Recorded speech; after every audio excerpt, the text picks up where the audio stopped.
Maybe you've whispered it through tears. We'll find each other in the next life. It sounds romantic, poetic, even comforting. I get it. I've been there too, standing at a graveside, clutching that promise like a lifeline. Or lying awake at 3 a.m., replaying conversations with someone who's no longer reachable. Not by death, but by distance, by choices, by time. But here's what I've learned after decades of carrying these words in my chest. Beneath that softness, beneath that beautiful promise, lives something much deeper. A soul that cannot let go. A heart that's making deals with the universe, because the pain of right now feels too impossible to bear. And what if I told you something that might sting at first, but could ultimately set you free? This promise. It's not love. It's the pain refusing to die. Don't wait for them in the next life. Set them free in this one. If you're still with me, something inside you just recognized itself. Maybe it hurt a little. Good. That means we're getting somewhere real. Because this isn't just about lovers who promise to find each other again. This goes so much deeper than romance. This is for the mother who lost her child and whispers to empty bedrooms, "I'll hold you again someday." For the daughter who couldn't save her father from his demons, carrying that guilt like a stone in her chest, telling herself, "Next time, I'll know what to say." It's for the sibling who left too much unsaid before the accident. The friend who disappeared into addiction, into mental illness, into choices you couldn't follow. The mentor who shaped your soul but slipped away before you could thank them properly. And here's what might surprise you. It's even for someone who's still breathing, still walking this earth, but has become unreachable. Maybe through divorce, through betrayal, through the slow drift that sometimes happens when lives grow in different directions. They're alive, but they're gone. And somehow, that can hurt even more, because we can't even grieve them properly. So what do we do with all that love, all that regret, all those conversations we rehearse in our heads at 2 in the morning? We make a deal with eternity. We tell ourselves, next life, next time around, I'll get it right then. The next life becomes our emotional storage closet, the place where we stack all the things too heavy to hold right now, the apologies we never made, the love we never expressed, the forgiveness we never offered or asked for. It feels safer there, doesn't it? Tucked away in some distant future where pain doesn't exist and everything gets resolved with cosmic perfection. But here's what I've learned from sitting with my own ghosts, from walking through decades of watching good people torture themselves with these beautiful lies. The soul doesn't want you to wait. It wants you to wake. Right here, right now, in this messy, imperfect, heartbreaking life where healing is actually possible. Because every moment you spend planning your reunion in some mythical tomorrow is a moment you're not fully alive today. And that person you're holding on to, their spirit isn't waiting in some cosmic holding room for you to join them.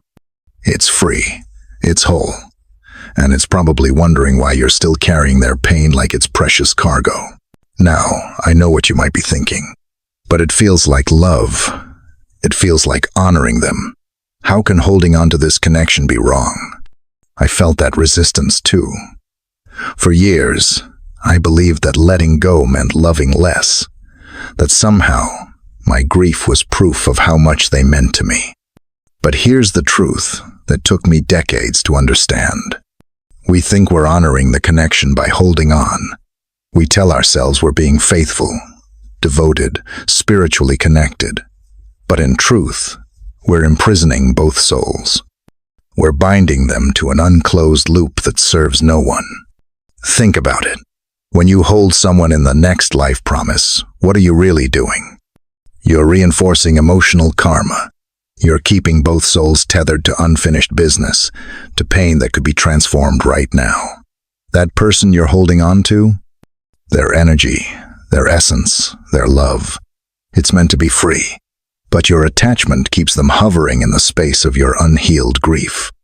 And what does this do to you? It prevents you from fully living this life. Every time you say, next life, you're essentially saying, not this life. You're postponing your own healing, your own growth, your own capacity to love fully again. You're outsourcing your closure to a future that may never come in the way you imagine it. I've watched people spend decades in this holding pattern. Brilliant, loving souls who put their real life on pause because they're saving themselves for some cosmic reunion. They don't date because no one could compare. They don't take risks because, what if I miss the signs when we meet again? They don't fully grieve because that would mean letting go of the connection. But here's what's really happening spiritually. Every time we say, next life, something deep inside us quietly asks, why not this one? Your soul knows. It knows that love doesn't need a timeline. It knows that connection doesn't require physical form. It knows that the healing you're postponing until some future incarnation is available right here, right now, in this beautiful, messy, temporary human experience. The person you lost? They're not waiting for you to join them in some eternal holding room. They've moved on. They're free. They're whole. And they want the same freedom for you. When you finally release them with love, instead of clutching them with grief, something magical happens. The connection doesn't disappear. It transforms. It becomes something sacred, something that enhances your life instead of haunting it. So if holding on isn't really about love, and it's actually keeping both of you stuck, what are we really clinging to? Let me tell you what I discovered when I finally got honest with myself about my own next life promises. When you can't let go, it's usually not because of love. Love, real love, wants freedom for the beloved. What we're holding on to is much more human than that. It's what was never said, what was never finished, what was never forgiven. I should have told you I loved you more. How many of us carry that one? We had 1,000 opportunities, but we thought we had forever. We got caught up in daily life, in petty arguments, in taking each other for granted. And now that voice in your head whispers, next time, I'll say it every day. Or maybe it's, I'm sorry for what I did. The fight you never resolved. The harsh words you can't take back. The way you walked away when they needed you most. The addiction, the affair, the betrayal that broke everything before you could fix it. In the next life, you tell yourself, I'll be better, I'll make it right. And then there's the one that might hurt the most. You left before I could make it right. They died angry with you. They died disappointed. They died before you could prove you'd changed, before you could show them who you really were beneath all your mistakes. I lived with that last one for 15 years. 15 years of planning this elaborate cosmic apology, this perfect reunion where I'd finally be the person they deserved from the beginning. But here's the radical truth that changed everything for me. You don't need the other person's presence to complete the conversation. You only need your own willingness to release. That conversation you're rehearsing for the next life, have it now. With their picture, with their memory, with the wind, with God, with the universe. Say the words, cry the tears. Ask for forgiveness, offer forgiveness, mean it. Because here's what I learned. The forgiveness isn't for them, it's for you. The love you never expressed isn't lost. It's still here, still alive, still wanting to flow. The apology you never made doesn't need their ears to heal your heart. When you finally speak those words out loud, something shifts. The weight you've been carrying starts to lift. The prison you built for both of you starts to dissolve. And suddenly, you realize they were never waiting for your apology. They were waiting for your freedom to love fully again, your freedom to live without the constant ache of unfinished business. The next life isn't where healing happens. It's where healed souls continue their journey. And that's when everything becomes clear.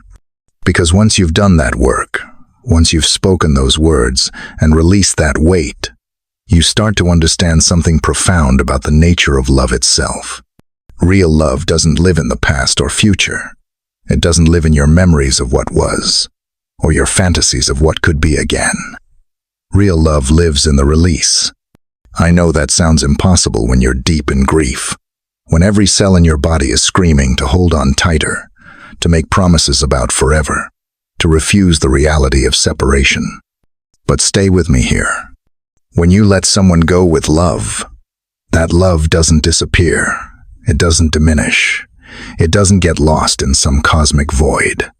It becomes free, sacred, untied from form. Think about it.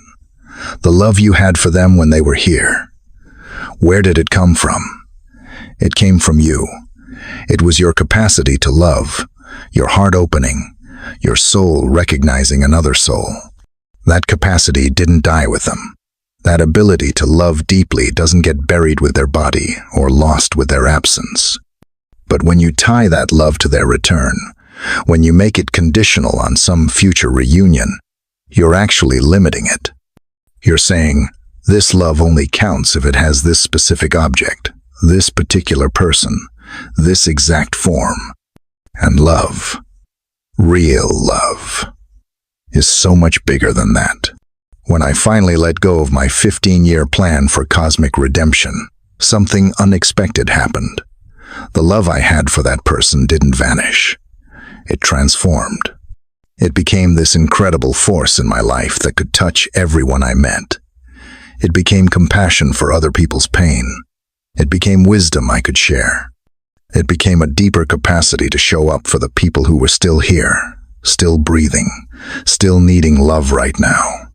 That's what happens when love gets set free from the prison of specific form. It doesn't become less, it becomes everything. And here's the beautiful paradox. When you stop trying to hold on to them, when you stop making deals with eternity, when you stop postponing your life for some promised reunion, you actually feel closer to them than ever before. Because now your connection is based on love, not need, on gratitude, not grief, on blessing their freedom instead of demanding their return. So let me say this directly to anyone whose name came to mind when this video started. Don't meet me in the next life. Meet yourself in this one. Meet yourself in this beautiful, temporary, irreplaceable moment where our souls no longer need to ache to prove they existed. Meet yourself in the space where love flows freely instead of being hoarded for some imaginary tomorrow. Because this life, this one life you're living right now, is where all the healing happens, all the love happens, all the freedom happens. So here we are, at the end of this journey together, but maybe at the beginning of something new for you. If you're watching this, and someone came to mind, if a face flashed before your eyes, if a name whispered itself in your heart, listen to me carefully. You don't need to forget them. Forgetting isn't healing. Pretending they didn't matter isn't freedom. You need to free them, and free yourself. Here's what I want you to consider doing. Not someday, not when you feel ready, but soon, maybe even today. Write the letter you never sent. Every word you wished you'd said, every apology you owe, every declaration of love you held back. Write it all down. Feel it. Mean it. Then burn it, bury it, or release it to the wind. The universe will deliver your words to exactly where they need to go. Cry the tears you've kept hidden, the ones you think make you weak, the ones that feel too big, too messy, too raw. Let them come. Tears are not a sign of weakness. They're a sign of love finding its way out of the prison you built around it. And speak the goodbye you never dared say aloud. Look at their picture, visit their grave, or just speak to the air. Say, I love you. I release you. I set you free. Say it until you mean it. Say it until something shifts inside your chest. Because here's what I know to be true after walking this path myself and witnessing so many others do the same. Grief becomes sacred not when it lingers, but when it liberates. If this message touched something deep in you, something that's been waiting to be acknowledged, to be healed, to be set free, you're not alone in this awakening. There's a community of mature souls walking this exact path. Souls who understand that real living happens now, not later. Who know that love deepens when it's released, not when it's hoarded. Subscribe to stay in this circle of deeper understanding. You're home here,